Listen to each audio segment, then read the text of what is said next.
السلام علیکم دوستو، آج ہم آپ کو بتائیں گے اللہ کے دیوانے آسمائی رحمۃ اللہ علیہ سے مروی ہے، فرماتے ہیں کہ ایک بار میں جامع مسجد بصرہ سے آ رہا تھا۔ میں بعض گلیوں ہی میں تھا کہ ایک اعرابی سے ملاقات ہوئی جو نہایت دبلا پتلا اونٹنی پر سوار تھا اور گلے میں تلوار پڑی ہوئی تھی اور ہاتھ میں کمان تھی۔ قریب آ کر مجھے سلام کیا اور کہا، تم کن لوگوں میں سے ہو؟ میں نے کہا، قبیلہ آسماء میں سے۔ سبحان اللہ، کہا، آسمائی تم ہی ہو؟ میں نے کہا، ہاں۔ کہا، کہاں سے آ رہے ہو؟ میں نے کہا، ایسی جگہ سے آ رہا ہوں جہاں اللہ کا کلام پڑھا جا رہا تھا۔ کہا، رحمان کا بھی کوئی کلام ہے جسے آدمی پڑھتے ہیں؟ میں نے کہا، ہاں۔ کہنے لگا، کچھ مجھے بھی پڑھ کر سنا دے۔ میں نے کہا، سواری سے اتر جا۔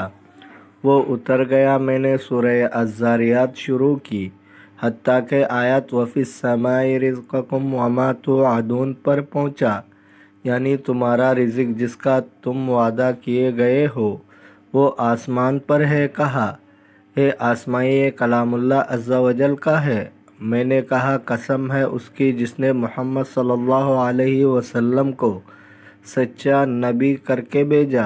یہ کلام اسی کا ہے جسے اس نے اپنے نبی پر نازل فرمایا۔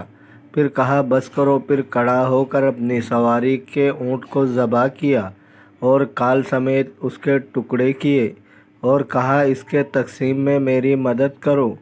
ہم نے آنے جانے والوں پر تقسیم کر دیا۔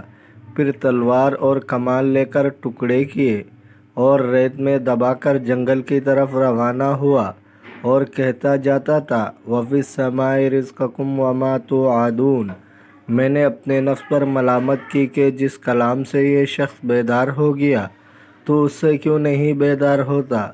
جب میں ہارون رشید کے ساتھ حج کو گیا تو میں کعبہ کا طواف کر رہا تھا کہ مجھے کسی نے نرم آواز سے بلایا۔ میں نے پیٹ پھیر کر دیکھا تو وہی اعرابی تھا جو بالکل لاغر اور زرد ہو گیا تھا۔ اس نے معلوم کیا اور میرا ہاتھ پکڑ کر مقام ابراہیم کے پیچھے مجھے بٹھایا اور کہا، کچھ کلام اللہ پڑھ کر سنا دے۔ میں نے پھر وہی سورۃ الذاریات شروع کی۔ جب میں اس آیت پر پہنچا، وَفِي السَّمَاءِ رِزْقُكُمْ وَمَا تُوعَدُونَ، اس اعرابی نے ایک چیخ ماری اور کہا کہ ہم نے اپنے رب کا وعدہ سچا پایا۔ پھر کہا، اور بھی کچھ ہے؟ میں نے کہا، ہاں۔ آگے فرماتا ہے، فَوَرَبِّ السَّمَاءِ وَالْأَرْضِ إِنَّهُ لَحَقٌّ مِثْلُ مَا أَنَّكُمْ تَنطِقُونَ، یعنی قسم ہے پروردگار آسمان و زمین کی کہ یہ ایسا سچ ہے جیسا کہ تم آپس میں گفتگو کرتے ہو۔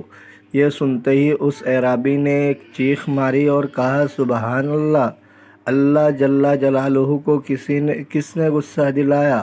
حتیٰ کہ قسم فرمائی کہ اس کی لوگوں نے تصدیق نہ کی اور اسے قسم کھانے پر مجبور کیا۔ 3 بار یہی بات کہتا رہا، اسی میں اس کی روح نکل گئی۔ دوستو، اگر آپ کو ویڈیو اچھی لگی ہے تو لائک کریں، شیئر کریں، چینل کو سبسکرائب کریں۔ اپنے بہت سارے خیال رکھیے گا۔ ملتے ہیں اگلے